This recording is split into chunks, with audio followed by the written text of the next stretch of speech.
حضرت عبداللہ ابن سلام رضی اللہ تعالیٰ عنہ فرماتے ہیں کہ میں یہودیوں کا بہت بڑا عالم تھا۔ ملنگ شلنگ بندے مطمئن کرنے آسان ہوتے ہیں، عالم فاضل پڑھے لکھے بندے کو کسی بندے کا مطمئن کرنا، متاثر کرنا بڑا مشکل ہوتا ہے۔ آپ فرماتے ہیں میں نبی کریم علیہ السلام کی بارگاہ میں پہلے دن گیا میں بحث کے ارادے سے، مناظرے کے ارادے سے، چونکہ یہودیوں کا عالم تھا۔ حضور اونٹنی پر تشریف فرما تھے۔ او یارو، محنت کر کے جو میک اپ کر کے چہرہ بنایا جاتا ہے اس کے اندر حسن تو کئی دفعہ ہوتا ہے پر جاذبیت نہیں ہوتی۔ لیکن جس بابے نے کبھی میک اپ نہ کیا ہو لیکن وضو ذرا طریقے سے کرے روز، تو رنگ گورا نہ بھی ہو تو لوگ کئی دفعہ یہ نہیں کہتے رنگ گورا ہے، بلکہ لوگ کہتے ہیں چہرہ نورانی ہے۔ اب میں اس پر میں کچھ کلام کر سکتا ہوں کہ گورے اور نورانی چہرے میں بھی فرق ہوتا ہے۔ کچھ چہرے گورے ہوتے ہیں پر نورانی نہیں ہوتے، کچھ گورے نہیں ہوتے پر نورانی بڑے ہوتے، یہ الگ عنوان ہے۔ تو حضرت عبداللہ ابن سلام رضی اللہ تعالیٰ عنہ فرمانے لگے جب میں گیا تو حضور اونٹنی پر تشریف فرما تھے، کہتے ہیں سادہ وضو، اور میں دیکھ رہا تھا کہ داڑھی مبارک میں کنگھی بھی نہیں ہوئی تھی، سرکار نے سر پہ سادہ سا امامہ باندھا تھا۔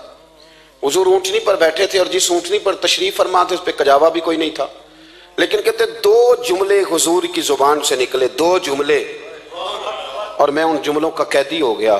میرے محبوب نے فرمایا جو چاہتا ہے کہ اس کی عمر بھی زیادہ ہو، رزق میں بھی برکت ہو، آپ بھی چاہتے ہیں نا عمر بھی زیادہ ہو، رزق میں بھی برکت ہو، تو حضور فرمانے لگے اس کے لیے کرنے کا کام یہ ہے کہ اگر وہ چاہتا ہے عمر زیادہ ہو، رزق میں برکت ہو، تو اپنے رشتہ داروں کے ساتھ اچھا سلوک کرے۔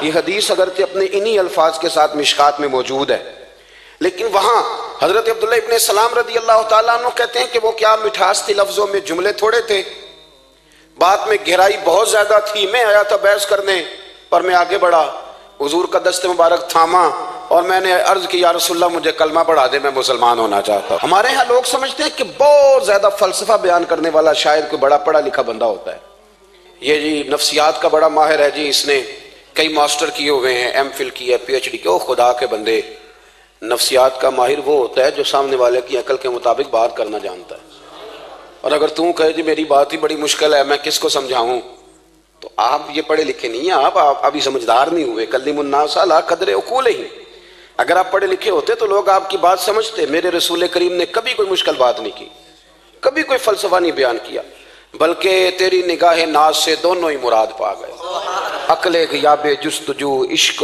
حضور و اضطراب۔ اقبال کہتے ہیں اگر بڑا عقل مند آدمی ہوتا تھا تو حضور کی بات اس کے دل کو بھی اچھی لگتی تھی، اور اگر کوئی عشق و مستی والا آتا تھا نا کہ میں نے مست ہو کے آنا ہے تو وہ بھی میرے نبی کی باتوں سے مست ہو جایا کرتا تھا۔ دونوں تیری نگاہ ناز سے دونوں مراد پا گئے۔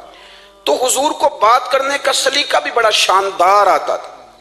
حضرت عائشہ صدیقہ رضی اللہ تعالیٰ عنہ فرماتی ہیں کہ نبی کریم صلی اللہ علیہ وسلم جب بات کرتے تھے تو اتنی دھیمی کرتے تھے، اتنی دھیرے میں کرتے تھے، میں تو چھوٹا آدمی ہوں، کسی بڑے بندے کو نصیحت بھی نہیں کر سکتا، ورنہ میں علماء سے تو نہیں لیکن جو طالب علم ہیں جن کا خیال ہے کہ شاید اور میرے پاس کچھ سیکھنے آئے ہوئے ہیں مدرسے کے، تو میں ان سے کہتا ہوں کہ وہ کیا خطابت ہوئی جس میں سامنے والے کو سمجھ ہی نہیں آئی آپ نے کیا کہا ہے۔ آپ اتنے جوش میں چلے گئے، کہتا جی وہ میرا عشق بڑا جوان تھا، تو میں نے کہا آپ کا عشق زیادہ جوان تھا، پھر رسول پاک کی سنت سے ہی آگے نکل گیا ہے۔ اب ٹھہر ٹھہر کے بات کریں، آپ کی بات اگر سامنے والے کی سمجھ میں نہ آئی تو اس کا معنی کیا ہوا؟ اسی طرح سے ہماری نعت خوانی کا ماحول ہوتا ہے، 6 بندے نعت پڑھ رہے ہوتے ہیں، ایک اسپیکر ادھر ہوتا ہے ایک ادھر ہوتا ہے، کوئی سمجھ نہیں آتی ہے کیا کہہ رہے ہیں، اور پھر اس کے ساتھ ساتھ وہ یہ بھی مطالبہ کر رہے ہوتے ہیں کہ ہاتھ بھی کھڑے کرو جنو جنو عشق کے۔ میں کہیں جی نہیں کہی تھا، ویسے تو کہہ چلو پڑھ لیں، ورنہ اگر آپ ایسے ہی استاد بائی پاس والے بیچارے کو تو ہارٹ اٹیک ہو جائے گا ہاتھ کھڑا کرے گا، تو ہے تو وہ بھی عاشق رسول ہی نا، لیکن یہ قسمیں نہ ڈالیں، یہ کوئی طریقہ ہی نہیں ہے، نہ کہیں دین اس کی اجازت دیتا ہے۔ ہم نے تو یہ سنا ہے کہ صحابہ کہتے ہیں جب اللہ کے حبیب گفتگو کرتے تھے تو ہم یوں بیٹھتے تھے کہ ہمارے سروں پہ پرندے بیٹھے ہو، تو حرکت بھی نہیں کرتے تھے۔ تو بہرحال جو بات عرض کرنی ہے اس پر غور کریں۔ جناب عائشہ صدیقہ کہتی ہیں ٹھہر ٹھہر کے بات کرتے آہستہ، اور یہ لفظ آپ کو یاد رکھنا ہے۔ سیدہ عائشہ صدیقہ کہتی ہیں جب حضور گفتگو کرتے تھے نا تو اگر ہم نبی پاک کے الفاظ کو گننا چاہتے تھے تو گن بھی سکتے تھے، گننا چاہتے تو گن بھی۔ ایک تو آپ کی جو سادگی ہوگی وہ اصل ہوگی، ملمہ سازی سے نکلیں۔ پہلے ہماری شادیوں پہ دلہا اور دلہن جاتے تھے بیوٹی پارلر، اب سارا خاندان جاتا ہے۔ اس میں حسن نہیں ہوتا، اس میں بے وقت ہو جاتا ہے آدمی۔ آپ کو جو رب کریم نے بنایا ہے اس سے زیادہ شاندار آپ کو کوئی بنا سکتا ہے؟ الذی خلقک فسواک فعدلک فی ای صورت ما شاء رکبک، اللہ فرماتے ہیں جو میں نے تیرا چہرہ بنایا ہے نا یہ میری چاہت ہے، میں نے جیسا چاہا ہے تجھے بنایا ہے، تو مجھے تجھے وہ چہرہ پسند کیوں نہیں جو میرے رب نے بنایا ہے؟ یہ چاہت ہے الذی خلقک کا، جس نے تمہیں پیدا کیا، فسواک فعدلک، پھر ہموار کیا، پھر برابر کیا، اور فی ای صورت ما شاء رکبک، پھر جس صورت میں اس نے چاہا تجھے ترکیب کیا۔ تو پہلی بات، اور دوسری بات گفتگو کریں تو ذرا تھوڑا سا نا موقع دیں کسی اور۔ کچھ لوگ ایسے ہوتے ہیں جن کے پاس آپ بیٹھیں تو بس وہی بولیں گے، آپ نہیں بول سکتے، اب وہی بات کریں، گفتگو کریں، معنی خیز کریں، اتنی باتیں نہ کریں کہ پھر آپ رہ جائیں، کم بات کریں، اور جتنی کریں وہ وزنی کریں تاکہ آپ کی بات کا ایک خاص حجم ہو، ایک وقار ہو۔ اللہ کے محبوب بات کرتے تو اس بات کے اندر وزن ہوتا، وقار ہوتا۔ ہمارے صاحب رحمۃ اللہ علیہ ہمیں اکثر حکم دیتے تھے تقریر تھوڑی کرنا، نعت کے 2-3 شعر پڑھنا، تو میں نے ایک دن عرض کی حضور کیوں؟ فرمانے لگے اللہ رسول کی بات کو بے وقت نہ کر دینا کہ لوگ سننا نہ چاہیں اور تم جبرن سناؤ، فرمایا رنگ اس طرح کا ہونا چاہیے کہ لوگوں میں دلچسپی ابھی ہو اور بات ختم ہو جائے، اس کو بے وقت کر دینا ہے کہ زبردستی آپ۔ تو اچھی گفتگو کریں، معنی خیز سنیں۔ ایک حدیث پاک حضرت ابو بردہ رضی اللہ تعالیٰ ایک صحابی ہیں، البدایہ والنہایہ میں روایت آپ کو ملے گی، وہ کہتا ہے میرا اپنی بیوی سے اختلاف ہو گیا۔ بیوی سے جب بندہ راضی ہوتا ہے تو بڑا ہی راضی ہوتا ہے، پھر وہ کہتا ہے کہ جیسی میری ہے ویسی کسی کی بھی نہیں، اور جب ہوتا ہے نا ناراض تو پھر وہ منگنی سے کہانی شروع کرتا ہے کہ جب میری منگنی ہوئی تھی تو تیرے چاچے نے مجھے گورا تھا، اور پھر وہ دن جب رکھے تھے اس دن جو کام ہوا تھا اس کا بھی ذکر، اب اختلاف جو ہو گیا، اور جب آپ کسی سے ناراض ہوتے ہیں پھر اس کی خامیاں ساری سامنے آ جاتی ہیں۔ پھر وہ کہتا ہے شادی والے دن تیرے ابے نے صحیح سلوک نہیں کیا، یہ جو مجھے کپڑے دیے تھے جو کو پہننے والے تو نہیں نا، تو میری اماں، اب اختلاف ہو گیا۔ اب ہم کیا کرتے ہیں، جو قریب والے لوگ ہوتے ہیں وہ اس پر تھوڑا تیل اور ڈالتے ہیں، وہ کہتے ہیں نہیں تینوں تو پتہ ہی نہیں، مجھے تین بڑیاں گلاں دا پتہ ہی نہیں، تو تے شادی تو 15 دن بعد سعودی عرب ٹر گیا، ساڑھے کو سن کہانیاں ہم تمہیں بتاتے ہیں تاکہ تباہی اور اترے۔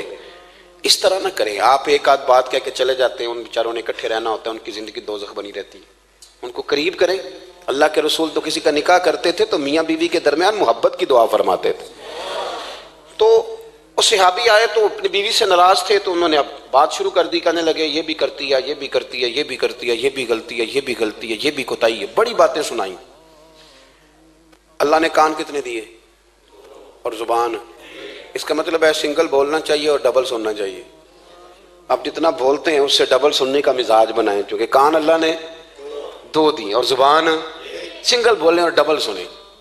حضور سنتے رہے، بلکہ حضرت ابو بردہ رضی اللہ تعالیٰ عنہ کہتے ہیں میرے محبوب نے نا تکیہ منگا لیا، ٹیک لگا لی۔ کئی لوگ کہتے ہیں نا جی ڈاکٹر نے میری بات تو پوری سنی کوئی نہیں، تو جب تک پوری سنی نہ جائے بعض بندوں کو تسلی نہیں ہوتی، پورا وقت دیا۔ وہ کہتے ہیں جتنا میرے اندر غبار تھا سارا میں نے نکالا، اور میں نے ثابت کر دیا کہ میری بیوی میں یہ بھی کمزوری ہے، یہ بھی کمزوری ہے، یہ بھی کمزوری ہے۔ کہتے ہیں جب میں تھک گیا نا باتیں کر کر کے اور باتیں ختم ہو گئیں تو حضور ہلکا سا مسکرائے، پھر پہلی نظر ہی لوٹ لے ماہی تیرے ہار شنگاراں۔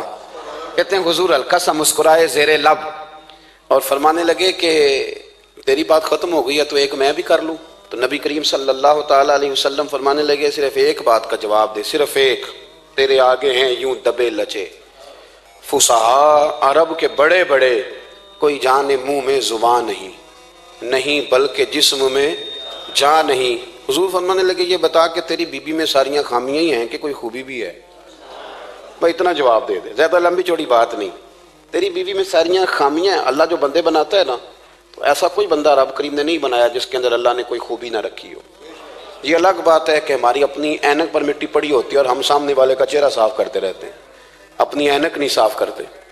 تو حضرت ابو بردہ رضی اللہ تعالیٰ عنہ فرماتے ہیں جب سرکار نے اس شخص سے یہ بات کہی نا کہ کوئی خوبی بھی ہے تیری بیوی میں، تو کہتے ہیں وہ شخص کہتا ہے میری نا بالکل ایک جملے نے سوچ ہی بدل دی ساری۔ یوں سمجھ لے کہ میں اس روڈ پہ چل رہا تھا، میرے نبی پاک نے مجھے اس والے رستے پہ ڈال دیا، بالکل ساری سوچ، یعنی ایک ہی جملہ لیکن ہر چیز بدل دی سرکار نے۔ حضور فرمانے لگے کوئی خوبی بھی ہے؟ کہتے میں تھوڑی دیر چپ رہا، عرض کی یا رسول اللہ صلی اللہ علیہ وسلم آپ حکم کریں۔ تو حضور فرمانے لگے اپنی بیوی سے کبھی بغض نہ رکھو، اگر تمہیں اس کی خامیاں نظر آئیں تو اس بات پر توجہ کرو جو اس کے اندر خوبی ہو۔ کہتے ہیں میں نے اٹھ کے عرض کی یا رسول اللہ میری بیوی پردے کی بڑی پابند ہے، میری خوابگاہ میں کوئی دوسرا شخص کبھی پیر بھی نہیں رکھ سکتا، تو فرمایا جا پھر گھر جا کے بسا، جو سب سے اعلیٰ خوبی تھی وہ تو اللہ نے تیری بیوی کو عطا کی ہوئی ہے، گھر بسا۔ تو ایک تو سرکار کی ظاہری جو اللہ نے آپ کو حسن و جمال دیا تھا وہ بے مثل تھا، گفتگو کا جو ڈھاب اور سلیقہ دیا تھا وہ بے مثل اور بے مثال تھا، اور پھر جو حضور کی ادائیں تھی نا، کانا خلقہ القرآن۔ حضرت عائشہ صدیقہ کہتی ہیں میرے محبوب کے اخلاق دیکھنے ہو تو قرآن پڑھو، جن اخلاق کا قرآن درس دیتا ہے وہ عملی طور پر سارے مدینے والے محبوب میں پائے جاتے تھے۔ جو سب سے بہترین عادت تھی نا، بہترین ترین عادت، وہ اللہ نے میرے رسول کریم کو عطا فرمائی۔ ہمارا نا اب ایک مزاج بن گیا ہے، ہمارے بعض لوگ بڑے فخر سے بتاتے ہیں کہ یہ مسواک سنت ہے، اب تو سائنس بھی مان گئی ہے کہ مسواک کریں گے تو آپ کے وجود کے اندر جو منہ میں فالتو مادے ہوں گے جراثیم وہ مر جائیں گے، اب سائنس بھی مان گئی ہے۔ مجھے کبھی کبھی اس لفظ سے بڑی تکلیف ہوتی ہے، میں کہتا ہوں کہ سائنس اگر نہ مانے تو ہمیں کوئی اس پہ فرق پڑتا ہے؟ نہ مانے سائنس، ہمیں کیا لینا دینا سائنس سے؟ سائنس تو کبھی کچھ کہتی ہے پھر کبھی کچھ اور کہنے لگ جاتی ہے، سائنس کا کیا ہے؟ سائنس کو منوانا ہماری ڈیوٹی۔ ہاں، اس طرح کا دین نہ بناؤ کہ معاذ اللہ دین کو سائنس کا غلام کر دو۔ سائنس کل بھی رسول اللہ کی غلام تھی، آج بھی میرے نبی پاک کی غلام ہے۔ تو حضور کی جتنی ادائیں ہیں، جتنی، ایک کدو شریف ہے، حضور نے کدو استعمال فرمایا ہے۔ آپ چلے جائیں کسی بھی جگہ پہ، جس بندے کو بہت زیادہ بلڈ پریشر کا مسئلہ ہونا تو اب اس کو ڈاکٹر کہتے ہیں کہ کدو ملے تو اس کو استعمال کراؤ۔ تیزابیت حد درجے اختیار کر جائے اور اندر کا نظام سارا درم برم ہو جائے تو اس کو کدو استعمال کراؤ۔ اور آپ اس کی خاصیت دیکھ لیں، تمام سبزیوں میں سے تحقیق بھی سب سے زیادہ اسی پہ ہوتی ہے۔ میرے رسول پاک کا ایک طریقہ مبارک ہے، اور صحابہ کے اگرچہ سید الطعام گوشت ہے، کانوں کا سردار اسے کہا گیا، لیکن حضرت انس بن مالک رضی اللہ تعالیٰ عنہ فرماتے ہیں کہ درزی نے نبی پاک کی دعوت پکائی تھی، وہ درزی تھا، کپڑے سیتا تھا۔ آپ فرماتے ہیں کہ میں حضور کے ساتھ اس درزی کے گھر گیا تو گوشت اور کدو پکا ہوا تھا۔ فرماتے ہیں اگرچہ سردار گوشت ہی ہے پر نبی کریم نے نا گوشت کے ٹکڑے ہٹا ہٹا کے نا تو اندر سے کدو نکال نکال کے کھایا۔ حضرت انس بن مالک کہتے ہیں مجھے کدو پسند نہیں تو میں نے کبھی نہیں کھایا تھا، گھر میں ہوتا تو میں جھگڑا کرتا، پر آج حضور کی رغبت دیکھی نا تو کل نہیں پسند تھا پر ابھی مجھے کدو بڑا پسند ہو گیا، مجھے کدو شریف سے پیار ہو گیا۔ جو اعلیٰ ترین چیزیں تھیں وہ نبی پاک نے استعمال فرمائی، اعلیٰ ترین۔ زیتون کی افادیت کبھی کم ہوئی ہے 1400 سالوں میں؟ کبھی کسی نے کہا ہو کہ زیتون استعمال نہ کرو؟ کبھی اس کی افادیت میں؟ یہ امامہ میرے نبی پاک کی سنت ہے، سارے پڑھیے صلی اللہ ہو، حضور کی سنت ہے نا یہ۔ کبھی کوئی بندہ ایسا آپ کو ملا ہو کہ اس نے امامہ باندھا ہو تو کسی نے کہا ہو رہن دے یار تینوں سونا نہیں لگتا؟ بندے سارے سونے تے نہیں نہ ہوندے، میری بات کی سمجھ آ رہی ہے؟ لیکن امامہ کبھی کوئی آپ کو ملے گا ہی نہیں کہ اس بندے کے مزاج کے ساتھ یہ فٹ یا اس کے چہرے کے ساتھ یہ فٹ۔ اینک آپ لے لیں بازار سے، چھوٹی بھی ملتی ہے بڑی بھی ملتی ہے، کچھ لوگوں کے چہرے پہ کچھ چیزیں نہیں سیٹ ہوتی، فٹ نہیں ہوتی، لیکن یہ سرکار کی چونکہ سنت ہے اور اس کا اعزاز یہ ہے کہ نبی پاک نے فرمایا جمعے والے دن امامہ باندھ کے آیا کرو، جمعے والے دن امامہ باندھ کے آیا کرو۔ جو لوگ جمعے والے دن امامہ باندھ کے آتے ہیں اللہ کے فرشتے ان پر درود بھیجتے ہیں، لیکن امامہ شریف ہونا چاہیے، اپنی مرضی کا رومال نہ باندھ لیں، کم از کم 3.5 گز ہو اور ٹوپی کے اوپر باندھا گیا ہو، اپنی مرضی کا طریقہ نہیں اختیار کریں، وہ جو شریعت نے حدود بیان کی ہیں اس کے مطابق چلیں۔ میری بات کی سمجھ آ رہی ہے؟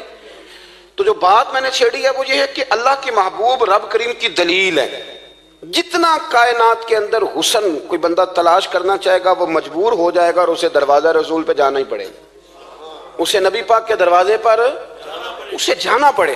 ہم کوشش بڑی کرتی ہیں سونے لگنے کی، بڑے بڑے لوگ روپ دھارتے ہیں بیچارے، بڑا کچھ کرتے ہیں، لیکن آپ کو لوگ سونا کہیں گے، نورانی نہیں کہیں گے۔ مجھے بڑی کر لیں، داڑھی روز بنائیں بے شک، لیکن فطرت داڑھی ہے، حسن ناراض ہو گیا۔ اور داڑھی بڑی سمجھدار ہے، کبھی عورت کے منہ پہ نہیں آتی، آتی مرد کے منہ پہ ہے، مرد کے منہ پہ داڑھی آتی۔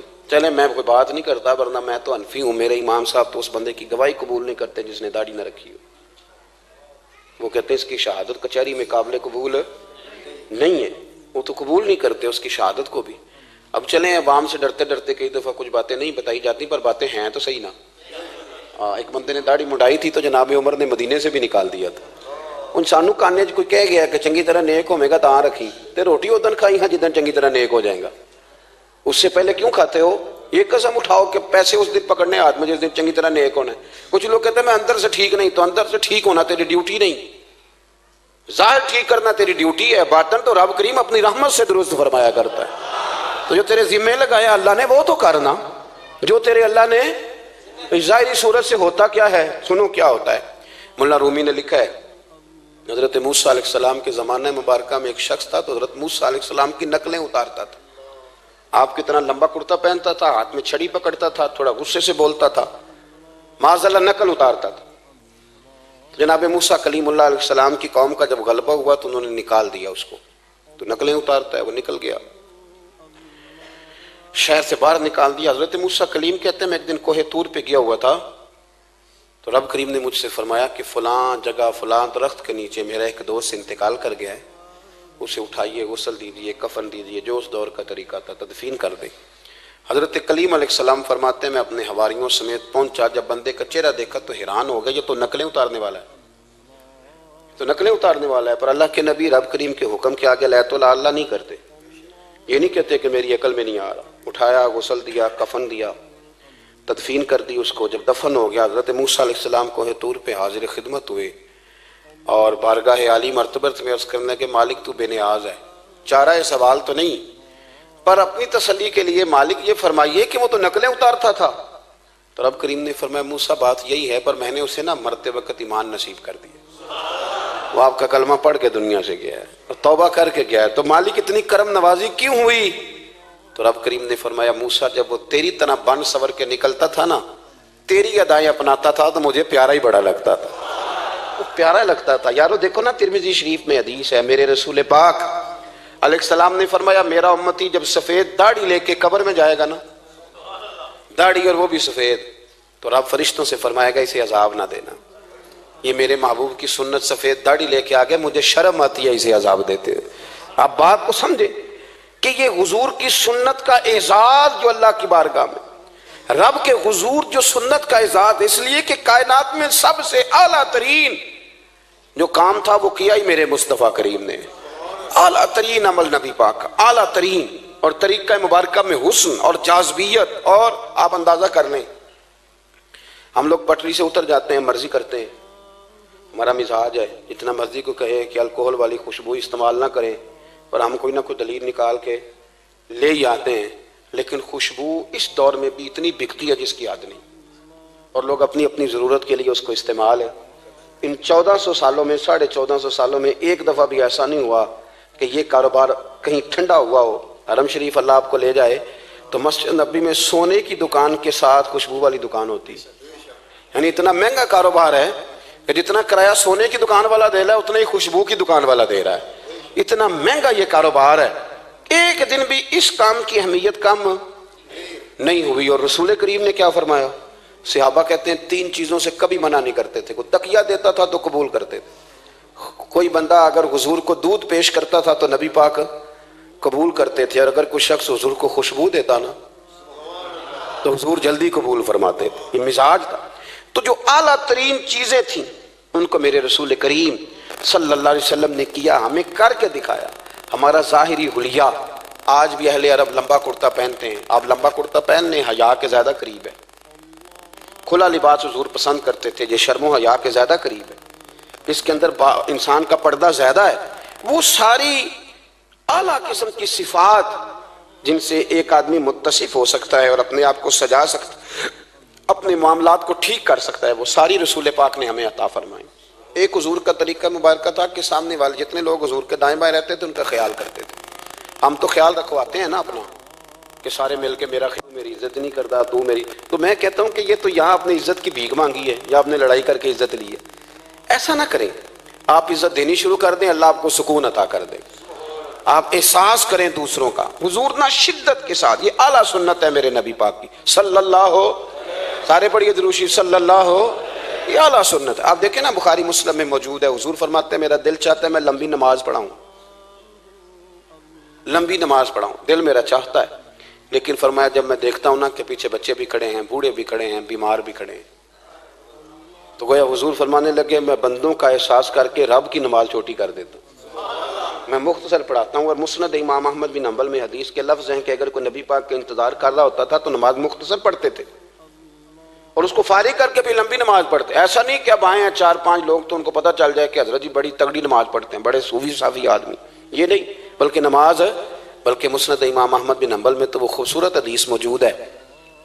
سیدنا بلال حبشی رضی اللہ تعالیٰ عنہ فرماتے ہیں کہ میں نے عصر کی نماز کے لیے اقامت پڑھ دی تھی، حضور مصلی امامت پر تشریف لے گئے تھے، ایک یہودی کا غلام آیا اور اس نے آ کے عرض کی یا رسول اللہ میں بڑی مشکل میں ہوں، اگر آپ چلیں تو میرا مسئلہ حل ہو سکتا ہے، میرا مسئلہ حل ہو جائے گا. تو حضور کے احساس کی شدت کا یہ حال تھا کہ نبی کریم نے نمازیوں سے فرمایا تم بیٹھ جاؤ، میں پہلے اس کا کام کر کے آتا ہوں. خدا کے بندے تو ہیں ہزاروں، بنو میں پھرتے ہیں مارے مارے، میں اس کا بندہ بنوں گا جس کو خدا کے بندوں سے پیار. احساس کی شدت یہ حضور کی سنت ہے، اور بہت زیادہ خیال رکھنا دوسرے کا، یہ میرے نبی پاک کا طریقہ ہے. دوسروں کو سوچنا، دوسروں کے لیے بات کرنا، دوسروں کے لیے دعائیں کرنا، ان کے احساسات کا خیال رکھنا. سیدہ طیبہ طاہرہ حضرت عائشہ صدیقہ رضی اللہ تعالیٰ عنہ فرماتی ایک دن سرکار مجھ سے فرمانے لگے عائشہ جب تم مجھ سے ناراض ہوتی ہو تب بھی مجھے پتہ چل جاتا ہے، جب راضی ہوتی ہو تب بھی پتہ چل جاتا ہے. یہ ہمارا یہ مزاج نہیں ہوتا گھر کے اندر بھی، ہم گھر کے اندر بھی نواب صاحب ہی ہوتے ہیں، یہ نہیں گھر جا کے کہانیاں سناتے ہیں، کہتے ہیں تمہیں پتہ میں کڈا اوکھا ہوں، کمائی کیڈی مشکل ہے، پیچھے پیچھے ہٹ جاؤ سارے، میں فتح کر کے ہوں، ابھی K2 سر کر کے آیا ہوں. ایک بچہ پانی لے کھڑا ہو جائے، دوسرا دودھ کا گلاس لائے، بیگم صاحبہ فٹافٹ آئیے، ایسے نہیں کریں.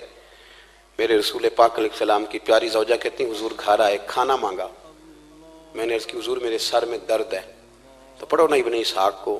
محبوب فرمانے لگے لا میں تجھے آٹا گوندھ دیتا ہوں، تو مجھے روٹی پکا دے. یہ بھی سنت ہے نبی پاک کی. ان چپ کر گئے ہو، یہ بھی حضور کی سنت ہے، یہ بھی سرکار کا طریقہ ہے. کبھی کبھی گھر میں جھاڑو دینا یہ بھی نبی پاک کا، حضور کام میں ہاتھ بٹاتے تھے نا ازواج کا. یہ والی سنت کس دن ادا کرنی. ایک دن میں نے جمعے میں یہ بات کی تو ایک بچہ مجھے کہنے لگا حضرت صاحب یہ سنت ادا تے کر لیجیے پر ساڑھے ابے نو بھی تے سمجھاؤ نا.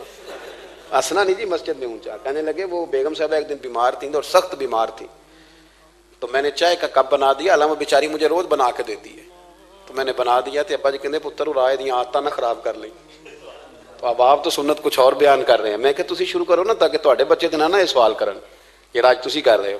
تو اس میں بھی کوئی حکمت ہوگی. بزرگ اگر کوئی بات کرتے ہیں تو وہ بھی کوئی اتنی بری نہیں ہوتی، اس کے اندر بھی کوئی نہ کوئی حکمت ہوتی ہے. لیکن اپنے گھروں کے ماحول میں خوبصورتی لائیں. یہ سٹیٹس نہیں اہل اسلام کا. بات سمیٹنے کی طرف آ رہا ہوں.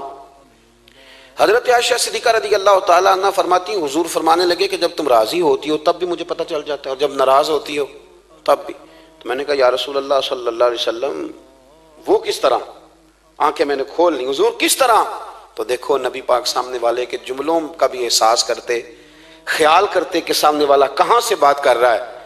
اللہ کے محبوب فرمانے لگے تمہیں اگر کبھی قسم کھانی ہو نا، تمہارا مزاج ہے قسم کھانی پڑے اور تم مجھ سے ناراض ہو تو پھر تم کہتی ہو مجھے ابراہیم کے رب کی قسم، اور جب تم راضی ہو اور قسم کھانی پڑے تو کہتی ہو مجھے محمد مصطفیٰ کے رب کی قسم. تو جناب عائشہ کہتی ہیں میں زبان سے ہنس رہی تھی اور آنکھیں میری آنسو برسا رہی.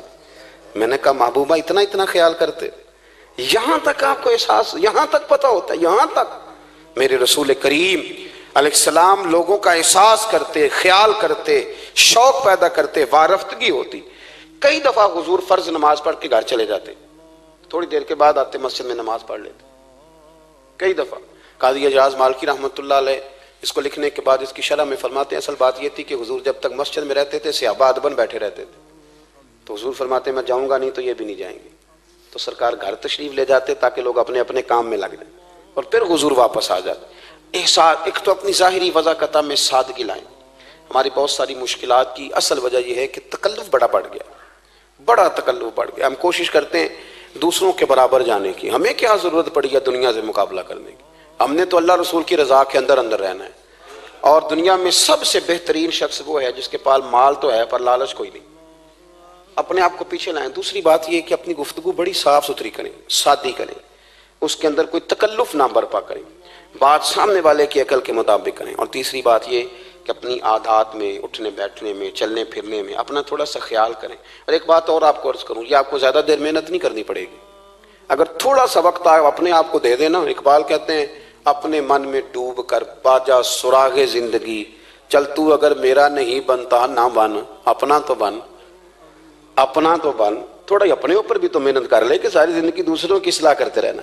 دوست کوشش کرے اپنی عادات پہ 2 4 5 ہفتے کے لیے محنت کرے تاکہ عادتیں سنور جائیں، تاکہ طبیعتیں بدل جائیں۔ ایک حدیث پڑھتا ہوں اور اپنی بات کو سمیٹتا ہوں۔